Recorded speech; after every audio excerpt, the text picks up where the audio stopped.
On est au chapitre 17 de Rotat Teshuvah, paragraphe 4. Akirat Ateva, Shel Kdushat Hayadut, Yihi Agoremet Lekol Bitboulé Adeot. Akira, c'est-à-dire le déracinement. Le fait qu'il y a une certaine ambiance comme ça, de déraciner le judaïsme du peuple d'Israël, c'est ça ce qui emmène tous les troubles dans notre résurrection nationale. Baïm Nitraken, ולמצוא בסברות והגיונות דבר שצריך למצוא בעצם ההוויה הנפשית ובטוב הרוחני והגופני. Il y a des gens qui veulent faire, comment dire ça, être plus intelligents que la nature et trouver avec toutes sortes de logique qui est à remettre en question et aller à contre-nature du peuple d'Israël, contre-nature spirituelle et même corporelle. Chez la Klal Kulo, de toute la collectivité, et chez le Kol Echad, et de tout individu du peuple d'Israël, Afarat Beritzu. Ceci est considéré comme l'annulation de l'alliance. Quand on parle d'une alliance entre Dieu et Knesset d'Israël, ce n'est pas comme une alliance entre deux personnes qui est quelque chose d'assez virtuel. L'alliance de Dieu, ça veut dire que Dieu incorpore dans la nature elle-même, comme Lule Beriti Yomam Valaila, Okot Shamayim Va'as Samti, Brit, c'est en fait une création divine qui est ancrée dans la nature même. Donc le lien d'Akadosh Baruch Hu avec Knesset d'Israël, c'est un lien inconditionnel puisqu'il s'agit d'un lien naturel. Et la nature, on ne peut pas la changer. Ça veut dire toutes sortes de askamot, ça veut dire d'alliance, comme on a l'habitude de le dire, eh ben on peut briser une alliance. Un mariage, ça peut se briser, une alliance entre deux pays, ça peut se briser, etc. Mais le Brit, le Kadosh Baruch Hu, c'est la nature qui est gravée dans l'être lui-même, et ben ça c'est imbrisable. Donc toutes les explications pseudo-scientifiques qui iraient contre la nature du peuple d'Israël, et même quand parfois on essaye de les renforcer par des lois bizarres, comme ça a eu lieu aujourd'hui à la Knesset, c'est pas ça qui changera la nature du peuple d'Israël. Si Akadosh Baruch Hu a dit dans la Torah, par exemple, pour parler un petit peu d'actualité, que un homme qui coucherait avec un homme, ça s'appelle To'eva, avec 100 millions d'explications humaines et psychologiques, etc., ça ne changera jamais cette nature. C'est To'eva. To'eva, c'est vrai qu'on traduit d'habitude par le mot abominabilité. Abominabilité. On ne t'entend pas, mais la fin, t'es pas de micro. Mets-moi une fiche. Abomination. Je t'entends pas, t'es pas de micro. Regarde. Mais l'explication la plus simple de To'eva, c'est To'eba. Il se trompe en elle. Il croit que c'est elle, en fait c'est lui. To'eba. C'est une erreur de la nature. Tu ne te comportes pas selon ta nature. Donc c'est pas parce que de manière artificielle, toutes sortes de coalitions bizarroïdes qui, a priori, vont craquer à cause de ça, on peut aller à contre-nature du peuple d'Israël. C'était non pas la route. C'est-à-dire, on n'a jamais eu l'assurance que tout va rouler sur des roulettes et sur un tapis rouge. Il y a des crises, il y a des hauts et des bas, mais en fin de compte, la nature aura toujours le dessus. Et quand on parle de Torah, du judaïsme, ce n'est pas une religion à laquelle on adhère de nos propres grés ou à contre-gré, etc. C'est une nature qui est gravée dans l'être même d'Israël. Et donc, se comporter à contre-nature, ça ne tient pas la route longtemps. Donc, Zafarat Brit, c'est un essai de disloquer cette alliance qu'en fait cette nature. Aznachat Ateva Ta'yaduti B'Maaseh, c'est l'abandon de la nature juive au niveau de l'action, au niveau de la pensée, Berega Shuve Marshava, au niveau de la sensibilité et des conceptions, Beratson, dans le désir, Ubametziut, et dans l'existence, tout ça ne tiendra pas la route. Cette liste-là qui vient d'énoncer est très importante. Ça met bien en évidence que le judaïsme, ce n'est pas une addition de comportements. Nous ne sommes pas des robots. Il s'agit de tous les niveaux de la personnalité. Ça veut dire, on peut essayer de détruire l'être Israël au niveau de la pensée. C'est-à-dire, on n'arrête pas de lui faire un lavage de cerveau et de l'amener à penser autrement que Israël. Ce n'est pas une moindre destruction que de l'obliger à manger du porc. Les gens pensent, manger du porc, c'est une catastrophe. Mais écoutez, je sais pas, une histoire anodine, il n'y a rien de mal en cela.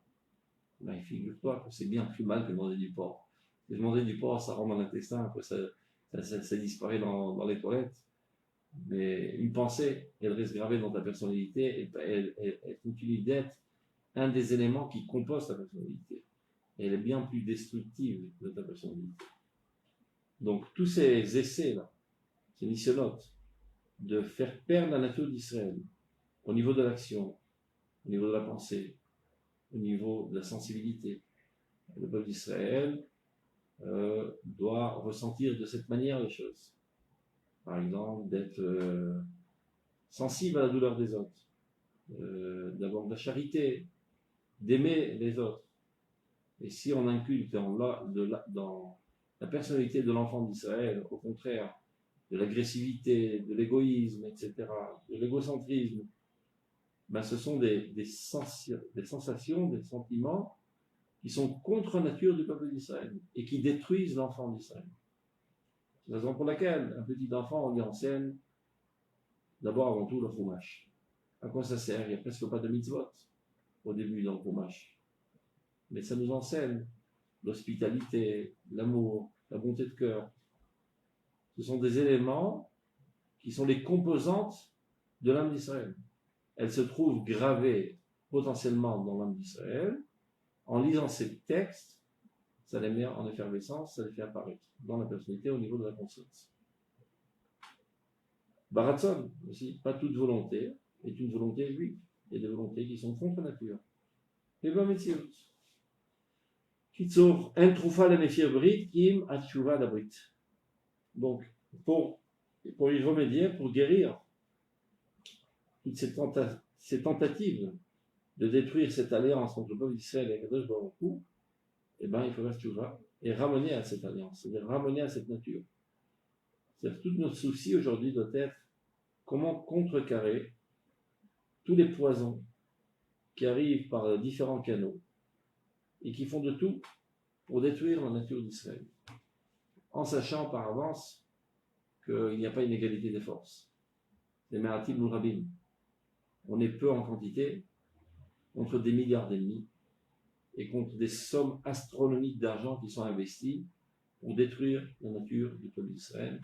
Cet argent est payé pour soudoyer les Chavri Knesset à faire avancer des lois contre la nature du peuple d'Israël, pour extirper tout caractère juif de l'État d'Israël, pour changer les manières de penser, les manières de ressentir. Des tonnes et des milliards de dollars sont investis dans ce sens. Et nous, on est quelques juifs, croyants, aimant Dieu, aimant le peuple d'Israël. On n'a jamais eu peur de la quantité, on a toujours su que la qualité est bien plus forte que la quantité. À travers toutes les générations, on a toujours été minoritaire et on a toujours gagné toutes les guerres. Donc même ces petites nuées passagères, on aura le dessus.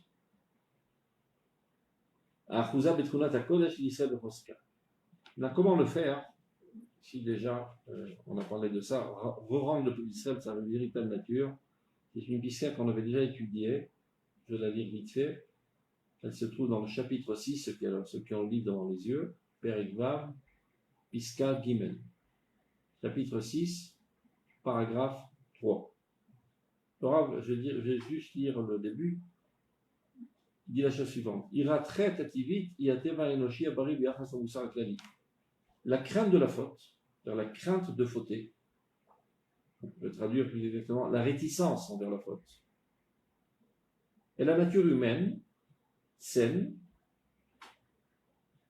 en rapport avec la morale générale. Ce qui veut dire qu'un être humain normal a une réticence à assassiner, à voler, à violer. Ça veut dire qu'il ne le fait pas, mais quand il le fait, il se sent mal dans sa peau. Donc il a une crainte de la faute naturelle. Et le Rav nous enseigne. Il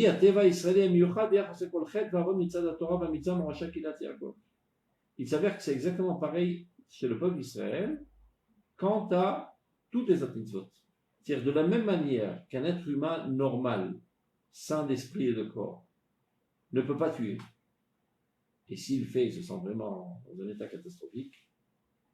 Eh bien, ça devrait être exactement de la même manière pour allumer la lumière Shabbat. Toucher Mouksé Shabbat. Un juif normalement bâti, conçu, qui touche Mouksé Shabbat, il ressent la même catastrophe qu'un goy qui vient d'assassiner. Ouais, on dirait que ce n'est pas exactement la situation actuelle. On voit bien, on fait des fautes et on ne s'évanouit pas en faisant des fautes. On n'a pas une telle réticence des petites fautes qui nous paraissent petites à nos yeux, de Raïta et de Rabbanan, comme un être humain normal a une réticence d'assassiner.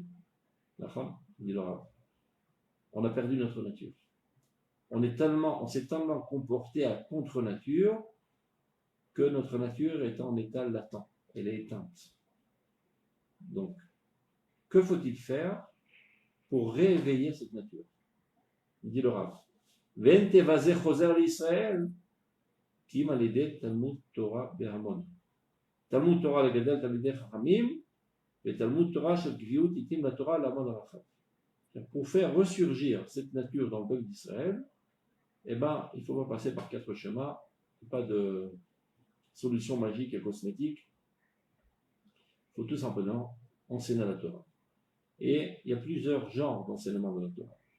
Et c'est Talmud Torah Bahamon, c'est-à-dire diffuser la Torah de manière grandiose, c'est-à-dire dans tous les médias, etc. Mais Talmud Torah, le Gadel Talmidei Chachamim, sont 2 projets différents. C'est-à-dire forger une élite de Torah. C'est des gens qui vont étudier la Torah nuit et jour pendant des dizaines d'années.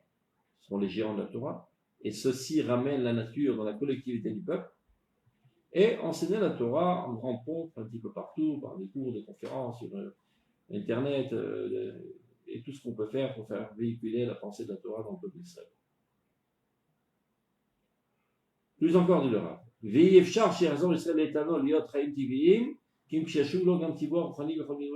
Il est quasiment impossible que le peuple d'Israël retrouve sa stabilité, c'est-à-dire au niveau de sa nature la plus élémentaire et de sa force spirituelle et matérielle, c'est-à-dire la force économique de l'État d'Israël, sans retrouver d'abord et avant tout cette nature, qui veut dire silud mara, la réticence du mal.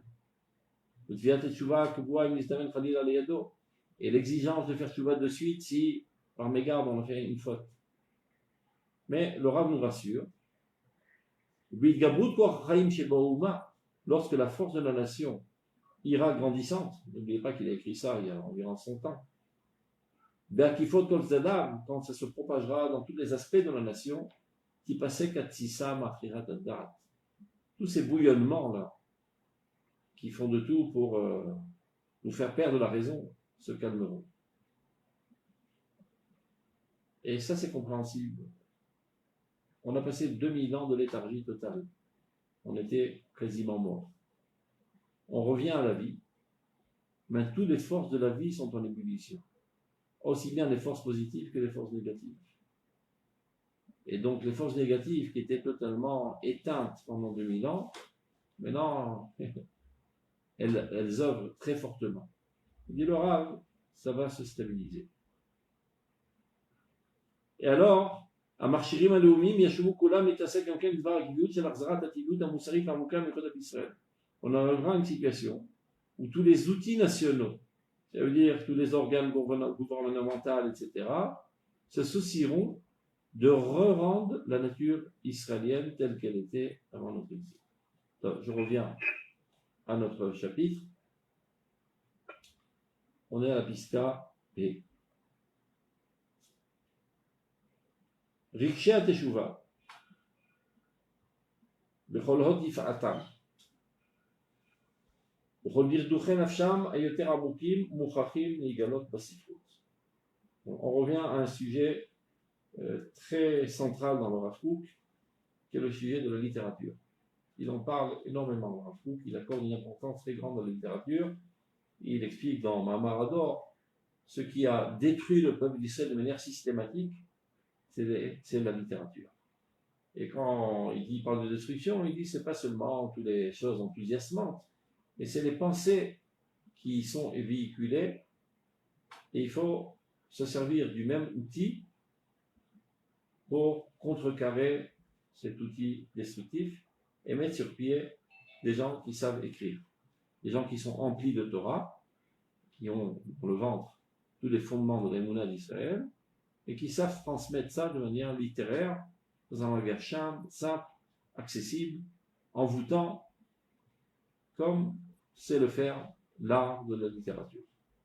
On dit le Rav là, il y a un sujet qui a été totalement délaissé de la littérature et de la poésie, c'est le thème de la Teshuvah. Il en parle aussi dans l'introduction, on en verra tout à l'heure. Traduisons déjà ce qu'il dit. Donc, pour les retardataires, on est au chapitre 17, paragraphe G5. Riksha Teshuvah, les sentiments de repentance, dans toute la beauté de leur splendeur. Et d'un autre côté, Bechol Dirduche Nafsham, et dans tous les sentiments d'oppression, de dépression, les plus profonds, se doivent d'apparaître dans la littérature. C'est inconcevable que la littérature qui traite de tous les sujets, et combien de tonnes d'encre a été versée pour tous les sujets du romantisme, etc., qui envoûtent tous les lecteurs, eh bien, il y a un sujet pas moins passionnant, c'est le sujet de la Teshuvah. C'est-à-dire tous les états d'âme que passe l'homme qui est en processus de Teshuvah.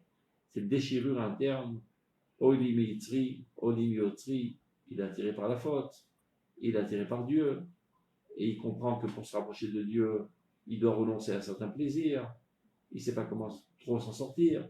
Il y a toutes sortes de bouleversements internes qui s'effectuent dans l'âme du Choser B'Teshuvah. Il y a de quoi écrire des tonnes de livres et de poèmes qui pourraient décrire ça de manière parfaite. Et pourquoi c'est si important, dit le Rav? Les manimat d'oratria de Teshuvah, be'omek nefesh bitkuna haya ve'ranana ve'shav ve'rafalu.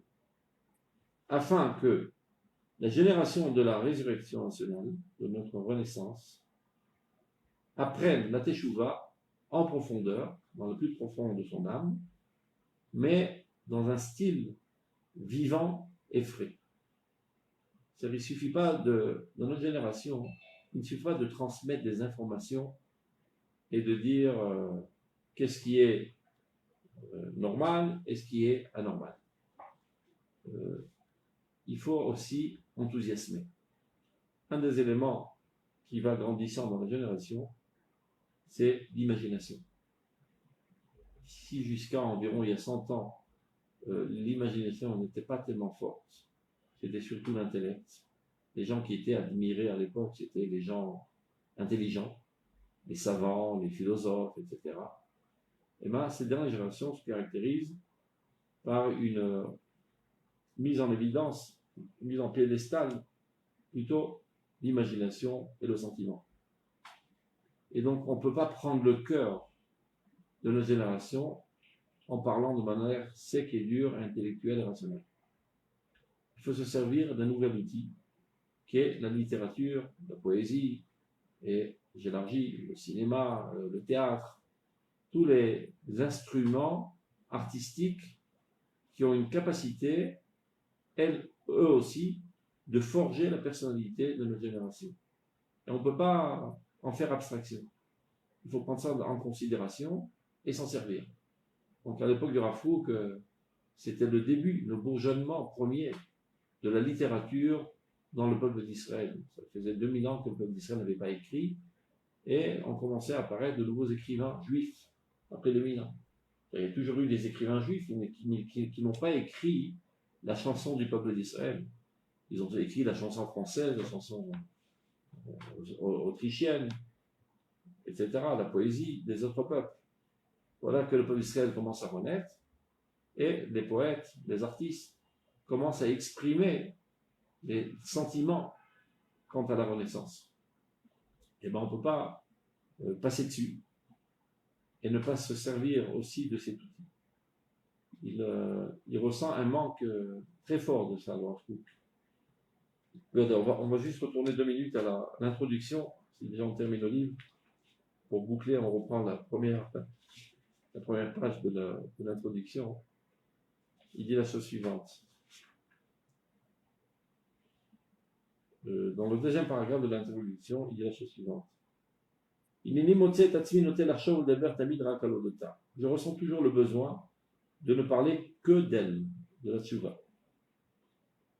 On en parle énormément dans la Torah, dans les prophètes, dans les dires de nos sages, de la Tchouva. Concernant notre génération, tout est encore fermé, tout est encore inaccessible et exige une explication. Et maintenant, il parle de la littérature. Asifrut, la littérature. Elle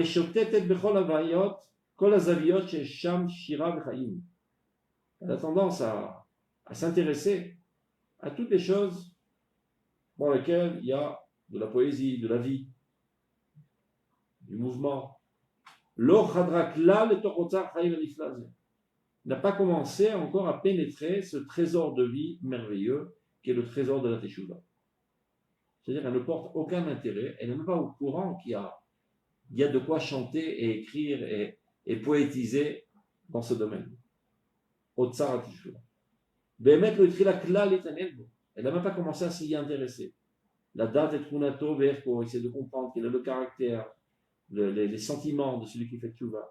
Afilo Metsido Piuti, ne serait-ce que dans son aspect poétique. Shumelabev Lencheker, qui est enthousiasmant de manière infinie. Et sans aucun doute qu'elle n'a pas commencé à lever son petit doigt pour traduire ça au niveau de l'action, c'est ramener l'homme à faire Teshuvah. Et d'autant plus en ce qui concerne notre nouvelle manière de vivre à l'échelle nationale. Donc, je retourne à notre Piska. Donc il dit, comme toujours, Rav Kook, très optimiste, comme Yakum Lanu Meshor Teshuvah, sans aucun doute, s'élèvera, c'est-à-dire apparaîtra très bientôt, le poète de la Teshuvah.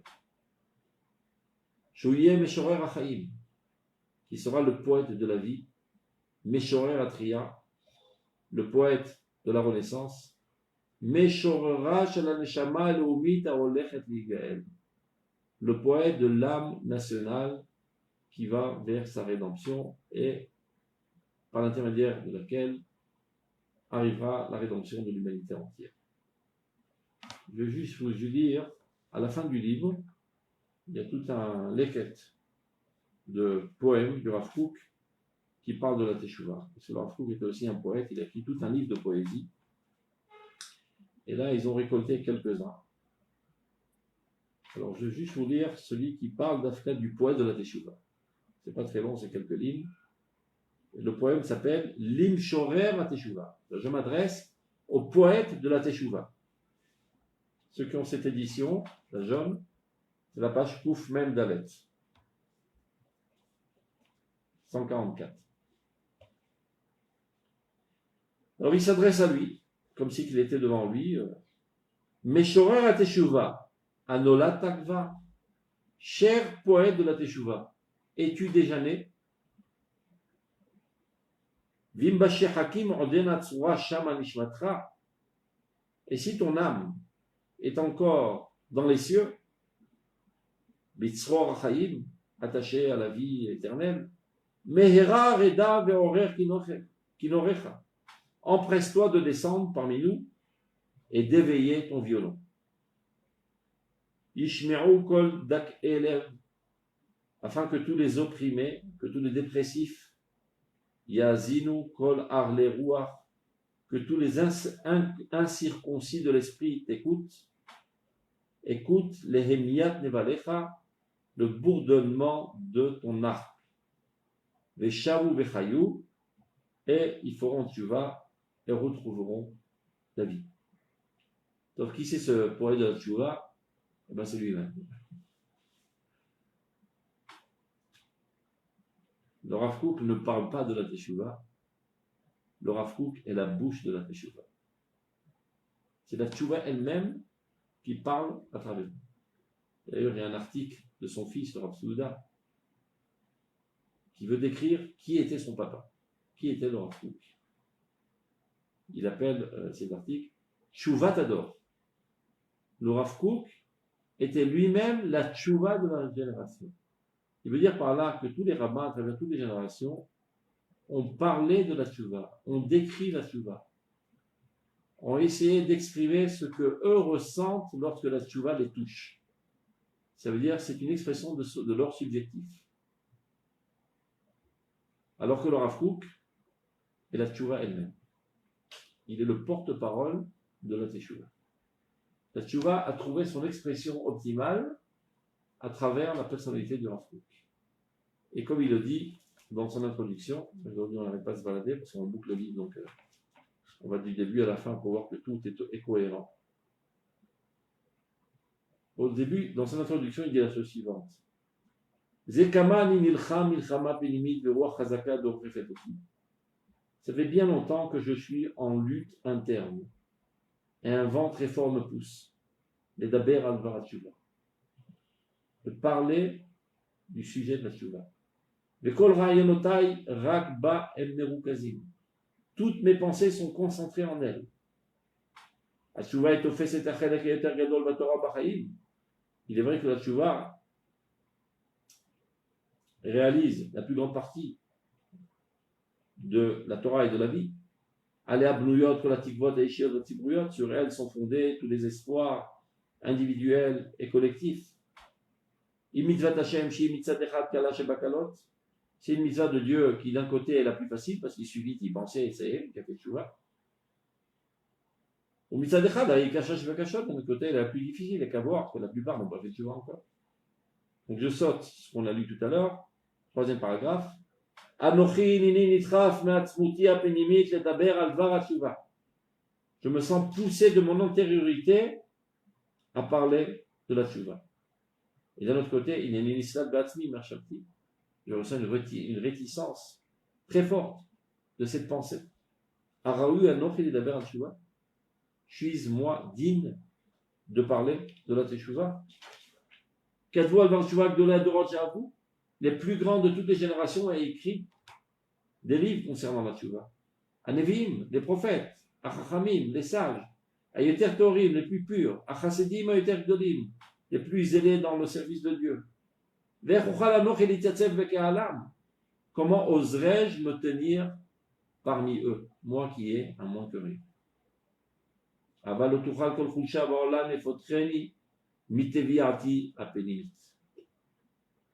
Aucune faiblesse au monde n'arrivera à m'arrêter de mon exigence interne. Il parle, quelle est cette faiblesse? Sa modestie. Mon ennemi est ma modestie.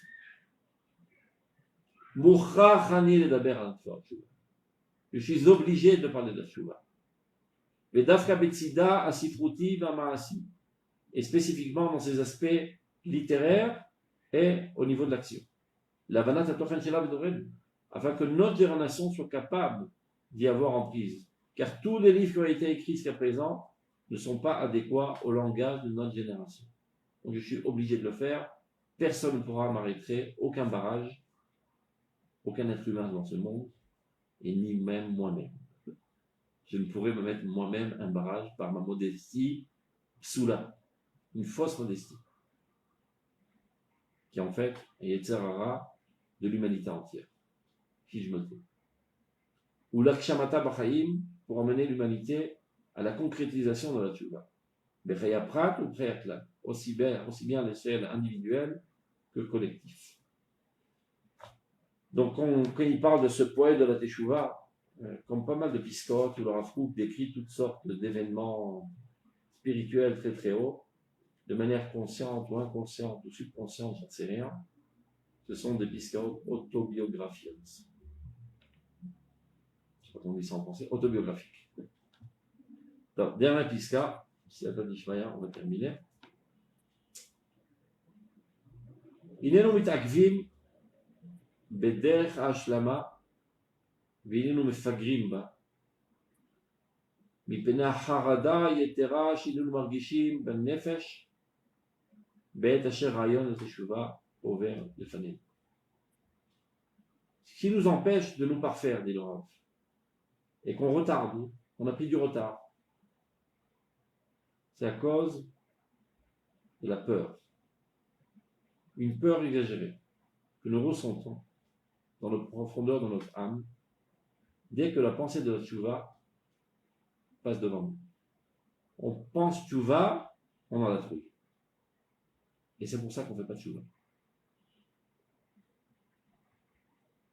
Je lirai après ça avec vous un autre article qui développe ça de manière un peu plus large. Ça veut dire le frein à la teshuva, aussi bien de l'individu et à plus forte raison du collectif israélien, et à plus forte raison du collectif israélien à l'époque de sa résurrection nationale, c'est la peur de la teshuva. Inenu nisharim meleh halhala ou mechusare eyal meshifat dik'uta shel la teshuva. Nous restons emplis de stupéfaction, d'effroi, et manquant de toute force, de l'abondance, de l'oppression de la teshuva. On a comme l'impression que c'est un monstre énorme qui va nous anéantir. C'est jusqu'à là, on faisait la vie, comme on dit. On rencontre Madame Teshuva qui va nous rendre la vie amère. Tout est interdit. On ne peut plus rien faire. On va perdre le goût de la vie. On n'aura plus de sensations, d'enthousiasme et d'exaltation, etc. On va mourir. Personne n'a envie de mourir. Donc, tant que la Teshuva est perçue comme un monstre qui vient anéantir les forces de la vie, le peuple d'Israël ne fera pas de Teshuva. Et c'est ce qui fait qu'il y a un si grand frein à la Teshuva. C'est ce qui nous amène à repousser instinctivement cette pensée. Dès que cette pensée nous effleure, on la repousse instinctivement. Alors qu'en fait, en vérité, elle est, elle, la seule source de toutes les réussites dans la vie. Meroshme nafshem, de toute influence sur notre âme. Et de ce fait-là, parce qu'on repousse la pensée de la tchouva, nous restons en perdition totale dans le désert de la vie. Ça ne pourra pas continuer de leur truc. C'est inconcevable de perdre tant de bonheur à cause d'une sensation erronée. Nous sommes obligés de venir à l'aide, porter aide à l'humanité, qui court vers l'abîme, qui court vers son autodestruction, alors que l'élixir de la vie se trouve à sa portée. Mais il pense que cet élixir de la vie est un poison. Il faut lui expliquer qu'au contraire, c'est un médicament.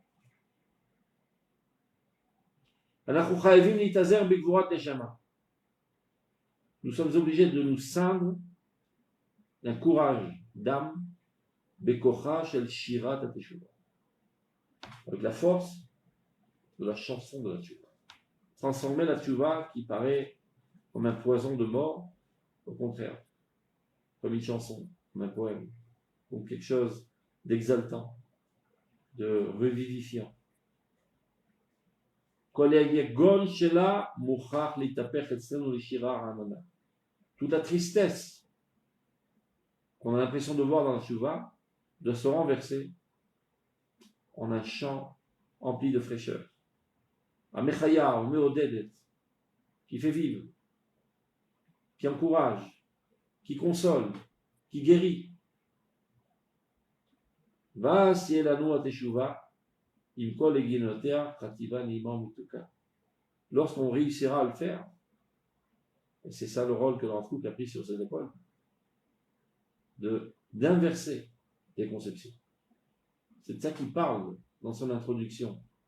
Que tout ce qui a été écrit jusqu'à présent est totalement inadéquat à la génération, car c'est exprimé de manière oppressive, de manière qui vient soumettre l'être humain, de manière qui vient contrecarrer tous les élans de vie, de vivacité, d'allégresse, etc. Et donc c'est perçu comme un poison. Donc il faut transformer. On ne va pas mentir, au contraire. On va dévoiler la véritable dimension de l'Etchouva, qui a été écrit sous une forme adéquate à la maladie de l'exil, qui se caractérise par la peur.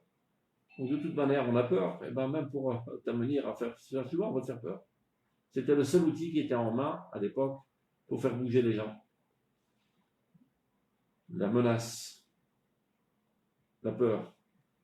Et bien même pour les amener à la Torah, la menace c'est la peur. Aujourd'hui, ça ne sert à rien. Non seulement ça ne sert à rien, ça fait exactement l'effet contraire. Ce n'est qu'alors que la Teshuvah deviendra, avec toute sa logique, une entité agréable, emplie de douceur. De laquelle nous penserons constamment.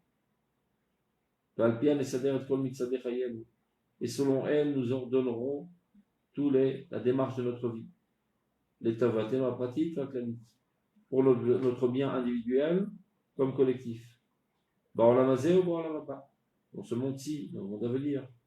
Et gulat aprat ou gulat aklal gulo. Pour la rédemption de l'individu comme pour la rédemption de toute la collectivité. Les triat aouma pour la renaissance de la nation. Ou shivat shvuta et le retour de ses exilés. Qui meolam ou shanim kamuniyot comme les jours du monde et des années les plus anciennes. C'est retourner à notre situation avant faute. Parce qu'il faut comprendre ce que le Rav Kook veut faire avec son livre Orot HaTeshuvah. C'est pas seulement qu'il y ait des remords pour ses petits péchés et retrouver le sentier de ta vie. Le Rav Kook propose une révolution mondiale. Il propose de ramener l'humanité entière à la situation d'Adam Rishon avant la faute. D'extirper le mal à sa source. Pas seulement de trouver des combines de guerre pour esquiver le mal, le contourner. L'extirper à sa source. Re-rendre l'homme à sa situation originelle dans laquelle le Satan était en dehors de lui. C'est-à-dire de comprendre avec une clarté sans pareil. Shara ou Sheker. Vatov ou Emet. C'était le cas avant la faute de Adam Rishon. Ça allait de pair. C'était totalement clair que le mal est mensonge et que le bien est vérité. Aujourd'hui, ce n'est pas le cas. On peut percevoir le mensonge comme bien subjectif et la vérité comme mal subjectif. Tout est inversé. C'est cela ce que veut dire Chazal de manière métaphorique, qu'avant cela, le Satan était en dehors de l'homme. Après la faute, le Satan a pénétré l'homme. Tout est trouble. On dit je veux, j'ai envie. Tu ne sais pas qui c'est qui parle. Et que c'est véritablement ton moi qui parle, ou un imposteur déguisé en moi qui parle. Tout est trouble. La clarté de pensée t'amène à faire de l'ordre. Et d'être persuadé 1,000,000% que le mal, c'est la mort. Il nous dit, le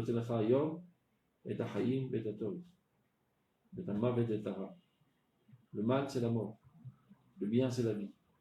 Le mal, c'est le mensonge. Le mal qui est décrit dans le Torah, c'est un mensonge. Ça ne tient pas la route. C'est faux. Et la vérité, Hashem Elokechem Emet. Dieu est toute vérité, et tout ce que Dieu nous demande de faire, c'est vérité. Toute autre démarche qui va à l'encontre de la volonté de Dieu est un mensonge. C'est une fourberie. Ça ne tiendra pas la route. Donc, on va juste lire, parce qu'il nous reste un petit peu de temps. Je ne pensais pas qu'on continuerait aussi vite. Il y a un article à la fin du livre de Tchouva, dans la page Pouf Nun Gimel, qui s'appelle Atchouva V'Ashalom. Pour revenir à ce qu'il a dit, que ce qui nous empêche de faire Tchouva, c'est la peur de la Tchouva. Parce qu'on a l'impression que la Tchouva, c'est un monstre qui va détruire notre vie. Je lis le troisième paragraphe de cet article. Il y a un moment d'entrave à la Tchouva. Nous devons nous renforcer pour les écarter tous. Mais n'oublions pas quelle est l'entrave essentielle. Qui, à vrai dire, comprend en lui tous les autres entraves. Beyichud, et spécifiquement, Bemidata chez la Tchouva Klalit, la Tchouva de Klal Israël. Qu'est-ce qui fait que le peuple Israël, dans sa totalité, avec ses organes gouvernementaux, mentaux, je sais pas comment on dit, ne fait pas de Tchouva aujourd'hui? Non seulement ne fait pas de Tchouva, c'est plus encore, déclare la guerre contre la Torah. Comment se fait-il que dans le mouvement de la Géoula, qui est le mouvement du sionisme, va à l'encontre de la Tchouva? Tout juif, pendant l'exil, était persuadé qu'en arrivant en Eretz Israël, tout serait selon la Torah et les mitzvot. Que tous les juifs se comporteraient selon la volonté de Dieu. On a été expulsé d'Eretz Israël parce qu'on a fauté. Donc, on viendra en Eretz Israël, sans aucun doute, on se comportera selon la volonté de Dieu. Et voilà de manière surprenante. C'est pas ce qui se passe. Et c'est ce qui amène pas mal de rabbins à croire qu'on n'est pas à l'époque de la rédemption, puisqu'on n'a pas fait tout. C'est une erreur de leur part, parce qu'ils n'ont pas étudié les textes. Et peu importe, on peut comprendre cette approche. De manière logique, on revient à la terre de Dieu, après 2000 ans d'exil, l'exil c'était un châtiment. Donc, sans aucun doute, en revenant en Eretz Israël, ce ne serait-ce que par fierté nationale, on se comporterait selon notre civilisation propre, et non pas avoir des complexes d'infériorité et d'essayer d'imiter l'égoïsme. Et pourtant, c'est pas ce qui se passe. Quel est le secret de ce phénomène inattendu de leur truc? On est dans la troisième ligne du troisième paragraphe, ceux qui ont le livre. L'entrave essentielle, qui à vrai dire comprend en elle, cette entrave, tous les autres entraves. Et spécifiquement de la tchouva collective. De tout Israël dans tous ses mouvements, tous ses courants politiques. Et tout cela en rapport avec le processus de la Géoula qui va grandissant.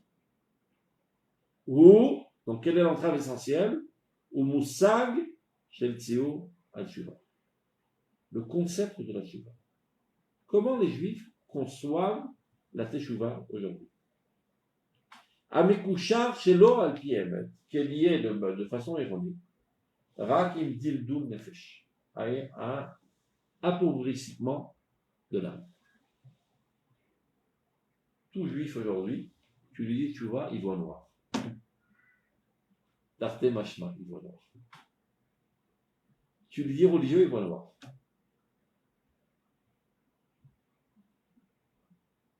À vrai dire même, on n'en est pas tellement conscient parce que c'est un petit peu maquillé. Les gens sérieusement laïcs n'ont pas une véritable confiance envers les gens religieux. Ils sont des incapables. On ne peut pas leur donner de responsabilité en main. C'est des gens bizarres. C'est des religieux. En d'autres termes, c'est des pauvres types.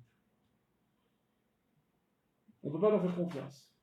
Bon, si des gens l'obligeaient pour toutes sortes de considérations, de coalitions, etc., on leur donnera un ministère naze. On ne va quand même pas leur donner le ministère de la sécurité du peuple d'Israël, ou le ministère de l'économie du peuple d'Israël.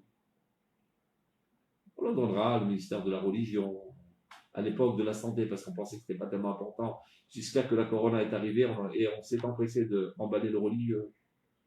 On ne peut pas donner des choses sérieuses aux mains de religieux parce que ce sont des pecnos. Ce sont des gens faiblards. des gens rêveurs. Et tout ça empêche la Teshuvah. Tant qu'on considère la Torah, la crainte de Dieu, la Emouna, comme des poisons endormants, eh ben on n'a pas envie de faire Teshuvah. Qu'est-ce qui me passe par la tête? Je vis à plein poumon et je vais renoncer à cela pour faire plaisir à un certain bon Dieu qui se trouve dans les cieux. Il va savoir s'il existe et il va savoir ce qui se passe dans le monde après la vie. C'est ce qu'il dit. Chez l'autre, il y a un maître qui me dit le doul nefesh. C'est une pensée erronée, mais c'est la pensée la plus qui se propage. On a déjà des centaines d'années. Faire tchouva, c'est appauvrir ton âme. Imchulsha vechifiyom, c'est affaiblir. Al-machat achayim, baisser le niveau de ta vie, dans tous les domaines. Atziur azeh, cette conception. Bémet ou pogem, gabetochen la tchouva shel kol yachid b'mina yidua, sans aucun doute, il porte atteinte à la tchouva de tout un individu d'une manière ou d'une autre. Avad yoter mikol ou me'akev et tchouva klalit. Mais plus que tout, il réalise une entrave radicale de la tchouva de Klal Israël.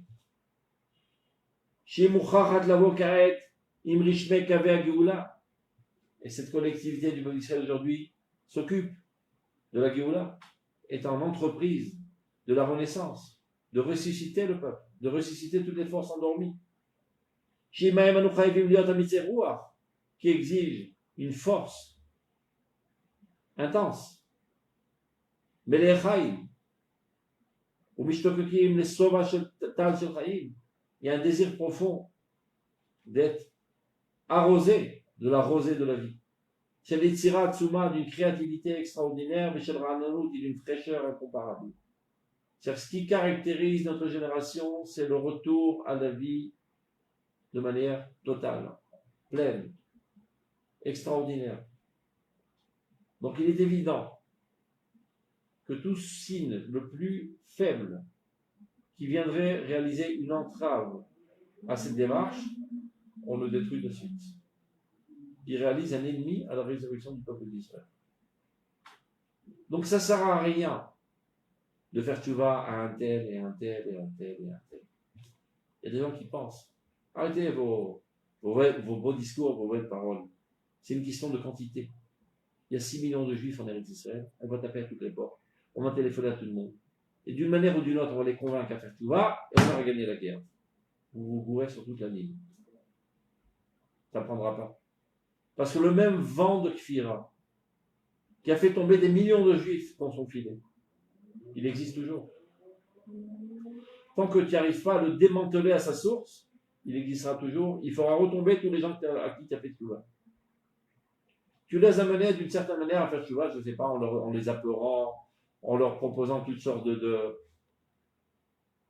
prix, d'honneur, tout ce que tu as envie, toutes sortes de motivations pour leur faire tchouva. Ça a marché. Et c'est un feu de paille. Ça ne tiendra pas la route. Il faut démanteler à la source ce concept erroné. Et plus encore, je dirais. Plus tu réussis à extirper de la société israélienne normale et vivante des individus et de les amener à une pseudo-teshuva. C'est voilà, tout d'un coup, il est habillé tout de noir, il étudie la Torah toute la journée, il a fait teshuva. Ouais, mais tu as amoindri sa vivacité de 100 à 1. Il ne porte plus aucun intérêt à la nation, au développement du monde, à la société, à la technologie, à l'économie. Il s'en fout de tout. Il a rétréci sa vie selon la lorgnette. Il voit tout le monde à travers la lorgnette de la religiosité. Il s'est déconnecté de la vie ambiante. Tu penses avoir gagné un soldat, tu as créé un poison de plus qui empêche la tchouva à la collectivité du peuple d'Israël. Tant qu'il y a des énergumènes comme ça qui se baladent dans la société, chacun d'entre eux réalise une entrave à la tchouva collective du peuple d'Israël. Car le peuple d'Israël ne veut pas retourner à sa mort. Il veut être empli de vie. Donc il faut démanteler à la source ce concept erroné de croire que faire tchouva, C'est laisser mourir dans l'attente de la Torah. Évidemment, c'est marqué dans la Gemara, il faut comprendre ce que ça veut dire et pas prendre ça au pied de la lettre. Véritablement, la Torah nous tue, la Torah est Torah Trahim. Vous qui êtes en proximité de Dieu, vous êtes emplis de vie. Et si tu vois que de fait, quelqu'un qui est rempli de vie, de vivacité, d'élan, d'initiative, etc., d'entreprise, tout d'un coup il devient l'homme humain, qui ne s'intéresse plus à rien, et qui ne rêve que du monde futur, et qui n'investit rien pour développer le monde présent. De fait, tu l'as tué. Et donc, tu rajoutes encore un argument qui vient renforcer cette conception erronée que la Torah tue l'homme. Donc tu contribues à l'empêchement de la tchouva générale de Klal Israël.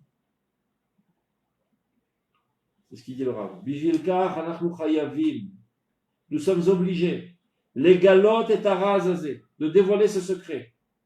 Shateshuva amitit shel kol Israël. La véritable tchouva de tout le peuple d'Israël, et pas d'un individu tel ou un tel.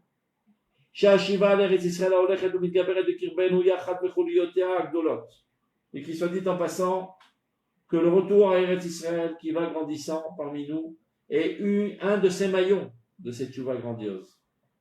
Doit être présenté devant nous comme un événement grandiose, empli de force, empli d'énergie. Qui nous rajoute des trésors de puissance, de combat. C'est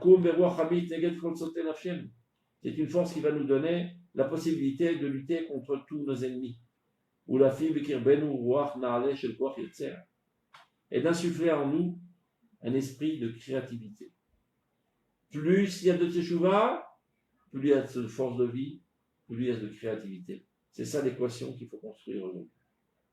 On n'invente pas pour séduire. On dévoile le secret de la teshuva. La véritable teshuva telle qu'elle était avant l'exil. Et c'est le seul moyen de ramener le peuple d'Israël, l'État d'Israël, à fonder toutes ses fondations sur l'Emouna, sur la crainte de Dieu.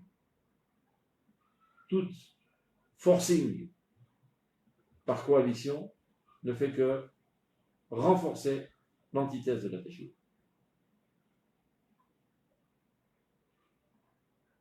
Porev et Shotef, quelque chose qui doit être florissant. Dans tous les aspects spirituels et au niveau de l'action. Sur Israël, dans la puissance du Créateur d'Israël. La tchouva achaya, shinovat lo menefashot bododot b'musakot. La véritable tchouva emplie de vie ne doit pas venir d'âmes détruites, des individus. Ça et là, quelques individus à moitié morts. Et la mitochotzar neshama shel haklal kulo. Elle doit provenir du trésor de l'âme de toute la collectivité. Knesset Israël, l'âme d'Israël. Amechedet bekirbat kol evareha, qui réunit en elle tous ses membres. Arabim vashonim, nombreux et différents. Tous doivent faire teshuva. Il y a un article dans lequel Rav Kook accuse cette manière de voir qu'il y a des religieux et des non-religieux. Il dit ça, c'est le pire des monstres qui ait jamais été créé et qui n'a jamais existé dans le peuple d'Israël. C'est une invention de toute pièce qui détruit le peuple d'Israël. De faire une séparation totalement virtuelle entre les religieux et les non-religieux. Et c'est une des entraves aussi à la teshuva de Klal Israël. Il dit parce que quand tu parles de teshuva, les non-religieux disent teshuva, c'est un concept qui a trait à la religion, donc tu te trompes d'auditoria. Va parler ailleurs. Tu t'es trompé, monsieur le rabbin. Va enseigner ça aux religieux. Donc, alors tu vas à la synagogue, tu parles de teshuva. Teshuva, ben nous, les religieux, va enseigner ça aux non-religieux. et comme ça, personne ne fait tchouva. Tchouva, c'est l'amélioration. Amélioration. De tous. Chacun dans son domaine. Tous doivent revenir à Dieu, tous appliquer les mitzvot. Mais il y a différents domaines d'intérêt. Et c'est pas, nous ne sommes pas tous la même chose. Il y a des gens qui offrent pour la technologie, d'autres pour la médecine, d'autres pour la sécurité, d'autres pour l'agriculture, d'autres pour l'art. Et chacun a son rôle, chacun a sa nature, chacun a sa vocation. Et tous doivent tenir cette frontière et bien la garder et bien la développer. Et tous doivent faire teshuva. Et le Rav prédit, c'est déjà, il nous reste encore quelques minutes, comment se fera la teshuva. Il va aller nous à ההופעות שהיינו יכולים לחלק את פרקי בקרה דרגאית באופן המשיב לנו 4 ערכים נצחיים שהם מבוטאים בשמות. Il y aura 4 stades de la teshuva, dit le Rav Kook. Kavod, chiba, da'at v'chaim. L'honneur, l'amitié, la connaissance et la vie. L'honneur se traduit plus par la fierté. À Kavod, nous devons retrouver notre fierté personnelle. Fierté collective nationale. Le peuple d'Israël s'est dédaigné lui-même. Il a tellement été méprisé par les goïms qu'ils ont réussi à le convaincre qu'il est nul. Il n'a plus confiance en soi. C'est vrai en exil, et malheureusement c'est aussi vrai en Eretz Israël.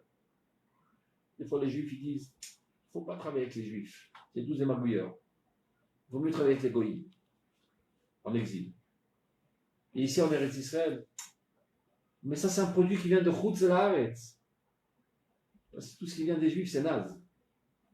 Il faut acheter des trucs qui viennent d'Amérique et d'Europe et consommer de la tarbout qui vient d'Amérique et d'Europe parce que nous on est des nuls. C'est un manque d'appréciation de notre moi collectif. Donc si on est à nos yeux des nuls, alors notre patrimoine aussi est nul, notre Torah est nul. C'est elle qui nous a menés à cette nullité. Donc d'abord avant tout, on doit retrouver notre fierté nationale. Une fois qu'on retrouvera notre kavod, qui n'est autre que Kvod Hashem, et ça c'est le premier stade de la Teshuvah, de remettre en place notre fierté nationale, qui est Kvod Hashem, et on comprendra que toute notre grandeur provient de notre patrimoine culturel et cultuel. Alors on pourra apprécier notre Torah. Donc le premier stade de kavod, et ça a été fait par le mouvement sioniste, qui a remis en place l'honneur national. À kavod, on dit donc, à Kavod Mouchach Lashov Elen, notre fierté doit nous revenir. Kvod Haklal, l'honneur de la collectivité. Kvod Haouma, l'honneur de la nation. Mais Kol Kinyanea, et tous ces biens les plus sanctifiés, les plus élevés. Sans qu'on puisse se permettre de mépriser ne serait-ce qu'un plus petit détail de notre patrimoine. Une fois qu'on honore, on peut développer une certaine affection envers notre Torah. Mais le kavod, il cherche d'abord chiba idéaliste. Parce que sans kavod, on ne peut pas avoir d'affection idéale. Sans quoi, c'est une affection un petit peu méprisante. Comme tu as un affect envers un chat, mais tu ne le respectes pas, le chat. Quelque chose qui est kavod, c'est le kaved, qui pèse son poids à tes yeux. Et en plus, il y a une certaine amitié, une certaine affection. Mais ça doit commencer d'abord et avant tout dans le kavod. De manière générale, toutes les relations entre les gens, entre les hommes et leurs femmes, etc., ça doit commencer d'abord par kavod. Un respect, une appréciation de la valeur de l'autre. Et après, sur ça, construire une amitié, une affection. Donc, quoi, c'est une affection dévorante.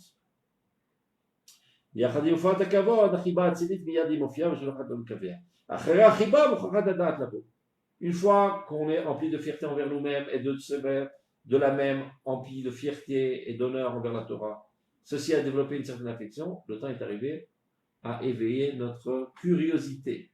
Eh bien, tant qu'à faire, pourquoi ne pas étudier cette Torah, dira le peuple d'Israël. On est ouvert à tout, on est curieux de tout savoir, on a étudié l'égyptologie et la science grecque, etc. Pourquoi pas étudier notre propre patrimoine.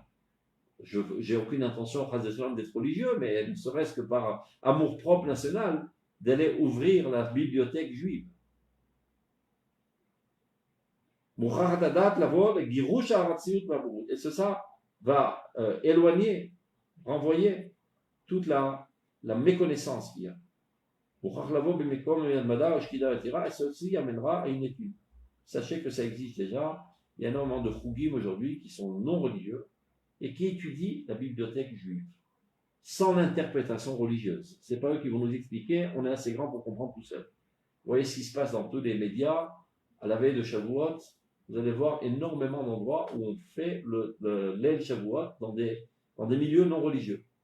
On retourne à la bibliothèque juive. Mais ceci ne peut avoir lieu qu'après 2 générations, où d'abord a eu lieu le Kavod, la fierté nationale, que le sionisme va déclencher. Ceci a développé après une certaine affection envers notre patrimoine national, et maintenant ça amène une curiosité de vouloir connaître de quoi ça parle, cette Torah. Et après ça, ça mènera à la vie. Une fois on respecte la Torah, une fois qu'on a une affection vers la Torah, une fois qu'on connaît ce qui est écrit dans la Torah, ça nous amène à vouloir appliquer et vivre ce qui est marqué dans la Torah. Et on ne peut pas enjamber les étapes du Rav Kook. Chaya Yadut Hashlemi Meluam, ça nous amènera à vivre le judaïsme de manière parfaite. Et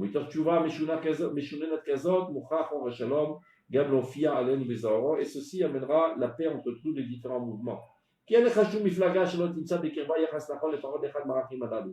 Chacun des mouvements a une certaine approche, au moins à un de ces niveaux. Un se trouve dans le kavod, lors de la chiba, lors de la connaissance, dans l'application. Et c'est ça qui fait Kulam Aguda Achat. Dès que tu as une emprise dans un des stades, le stade lui-même déclenchera le stade d'après. Et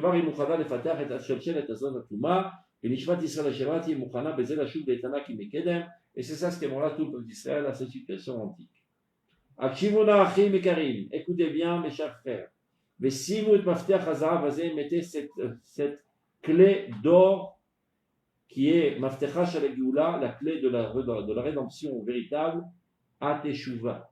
La Teshuvah est la clé de notre résurrection et notre rédemption. Al-Levafrem, mettez cette clé sur votre cœur. Shnat Geoula Veishua, Shnat Shalom, Vabatachim, Nemana Alenu, Tavo, Bimera, Biamenu. Amen. Baruch Hashem, on a terminé le livre de Rot HaShikwa. Adran Alach, Rot HaShikwa, Vadrach Halan. Adran Alach, Rot HaShikwa, Vadrach Halan. Adran Alach, Rot HaShikwa, Vadrach Halan. Portez-vous bien, je dois partir, je dois courir à notre cours. Shalom, shalom. Meeting.